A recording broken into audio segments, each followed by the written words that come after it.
Charles here. Let's go over micro,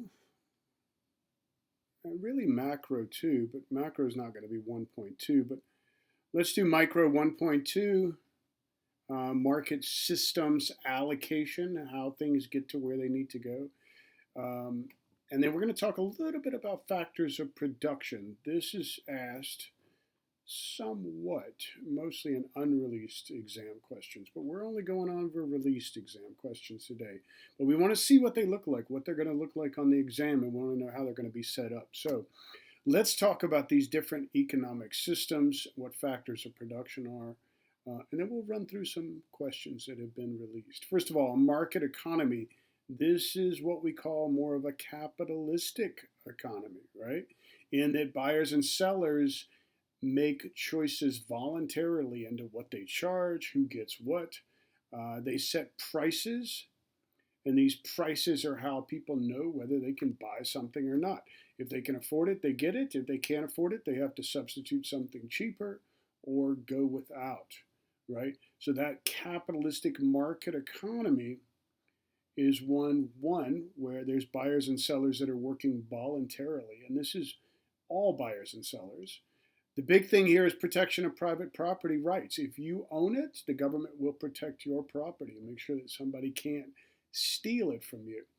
This incentivizes you to produce goods and values that have some kind of wealth to society.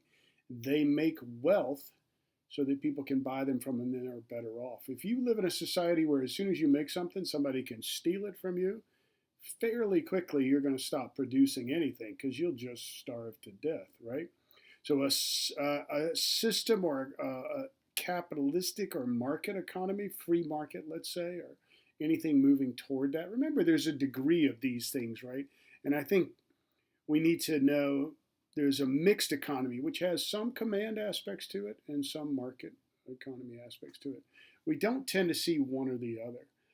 Probably the closest market economy right now would be probably the U.S. always tends to fall into that category. Command economy would probably be North Korea, something like that, right?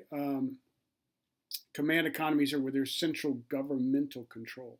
Again, private ownership up here is really important, and those protection of private property rights.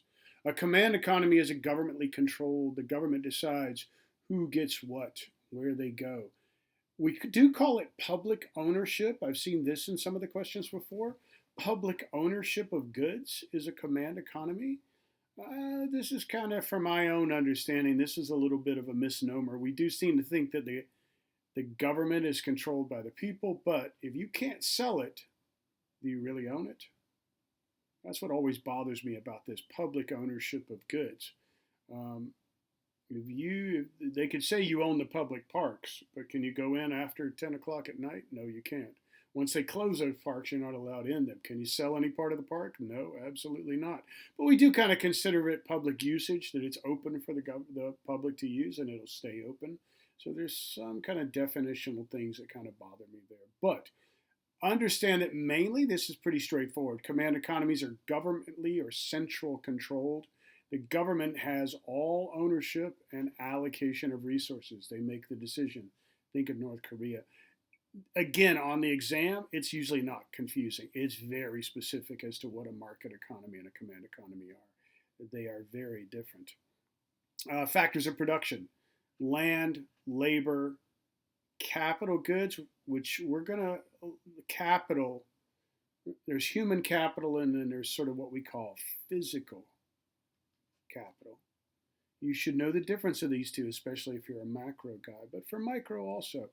Land, labor, capital, entrepreneurship. These are your four factors of production. You should know all three. Know that land involves land, rivers, oceans. Any of those resources inside that land is considered part of land. Labor, your energy and production, whatever you put your personal wage or interest to.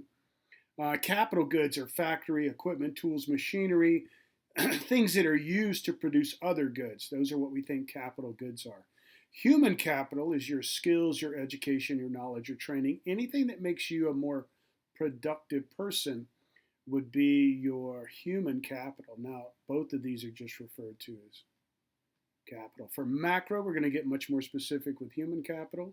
Usually for micro, we're going to stick with capital goods, but I have seen a couple human capital questions in micro. So just know them both. They're both considered capital, but then it's sort of, if this is capital, we got two sections inside of capital. We've got physical, and then we've got human. Know them both. They don't try to trick you with these. These are pretty straightforward. This is asked a lot for macro. Entrepreneurship are those who take the risk, the creators, the innovators, right? Those are the guys who start the businesses, et cetera, et cetera. Easy enough to remember. All right, let's look at some questions of these. Market, command. There is one question that we're going to, I think I put it on there, is about a barter economy. I've only seen one question ever on all the released and all the unreleased exams about a barter economy. The idea is that you would exchange something for something else. Not money being that medium of exchange, but a barter economy is if I sell economic tutoring, which I do, if I need eggs, I've got to find somebody who wants economic tutoring, and then we can exchange the eggs for some economic tutoring. Now, the problem with that is not a lot of people want economic tutoring. If they do, or if I want eggs, what if I want a boat instead? And nobody who has a boat wants economic tutoring, well, then we can't exchange. So that's part of the problem with a barter economy. Is first of all, it's very expensive to find somebody who wants economic tutoring, but also then has the eggs that I want. If I only have economic tutoring, and I can't, and nobody who has if I want a boat and nobody wants economic tutoring, there's no way I'm going to get the boat in a barter economy. So just know that. Like I said, one question I've seen ever, and I think we're going to cover it today. Let's take a look at these. All right. Released multiple choice questions. Let's go through them. Number one, allocation of resources in a market economy is described by which of the following? The government decides which goods and services. Well, first of all, we know government means command economy. So we know that can't be true. Buyers and sellers exchange goods voluntarily, by a voluntary basis, absolutely.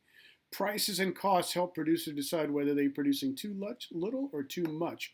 Well, that's a little vague, but the price system is how market economies allocate goods. If you can buy it, if you can afford it, then you can buy it. And the more competition there is, the cheaper it is, the more people can buy it.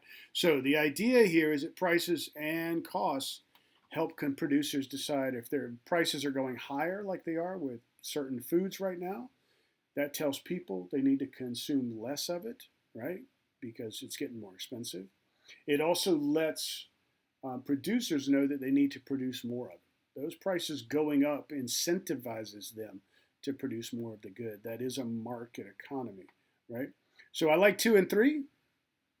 It is. In a mixed economy, only question I've ever seen talking about a mixed economy. Usually they're all only about market or command for the questions. What to produce and how much to produce are determined by central planning agency, that is command. A private planning agency, I would assume that's market. An international planning agency, no idea how to even categorize that in there. Markets and the government, right? So if markets are making decisions on some things and governments on the other, that would be a mixed economy, right? When we pull these two things together. Think about that. Sometimes people think utilities are so important that they ought to be controlled by the government, right? Schools, we think a school system should be controlled by the government, should be free, right? But we would never, why is it we would never do that with food? We want our food to be market controlled.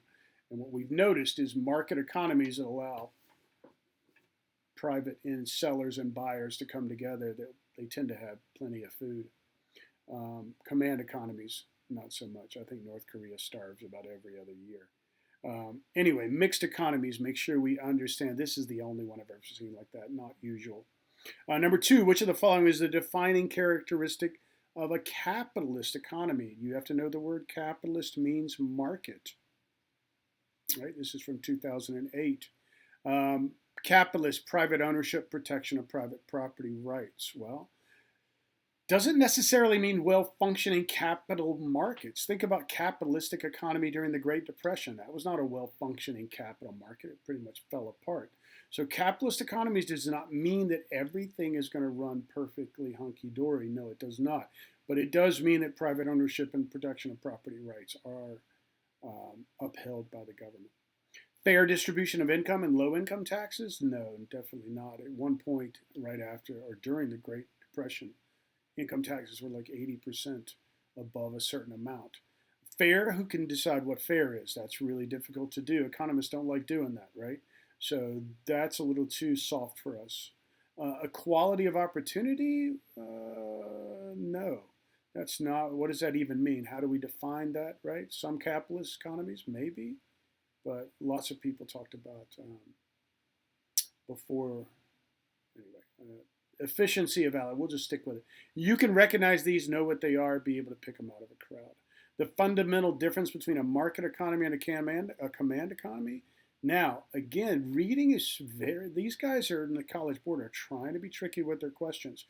I have had hundreds of students look at the same question and answer it incorrectly because they didn't read it correctly. The fundamental difference between a market economy and a command economy, the difference between the two is which of the following. Lots of times students read this and they end up with command economy and they start looking for that. Again, the difference between these two is that a market economy has private rights and private property protections, right? Whereas a command economy does not. Both economies, command and market, would have absolute and comparative advantage. They would both specialize in trade. They both have taxes and subsidies, and there's always negative externalities and positive. This is specifically market, the difference between the two. Unlike a market economy, a command economy uses this one also lots of times. They only see market, they don't see command, and then they're choosing the wrong question. A command economy, more centralized planning and economic decision making. The government makes the decision as to what's produced, how it's produced, and who gets it. The only barter economy question we have is different from a money economy, right? Money being sort of our medium of exchange is money. Barter being that goods go from one person and that's how things are changed. Like I said, this is not where I would put any of my time. I'd probably write it out. Maybe your teacher might use this question, but I doubt it. I've seen one of these ever. Out of all the unreleased exams and released exams I've ever seen, I've only seen this once. But there is a high cost to me to be able to find with my economic tutoring to find somebody that also sells eggs that I want and they need economic tutoring. Well, that's going to be high. That's a high transaction cost. Very expensive for me to find that one guy. Either so that we've got the internet and the web, obviously, but think about 50 years ago, 30 years ago, right? You couldn't find this guy. They would not have been able to hook up. You could have put an ad in the newspaper. Okay. All right, guys, that's it. Again, go back, write these down. Make sure that you do this stuff at least once a month. Come back to these questions. Make sure you know the definition of a market economy. Know those things that tell us what a market economy is. A command economy, throw in the mix there just so you've got an idea. You know what it is. Know those factors of production. Not a lot of questions on factors, not on released exam questions. You notice there were none there. But there are some on unreleased questions, so we know it makes it to exams. All right, guys, be safe, take care, and keep working hard.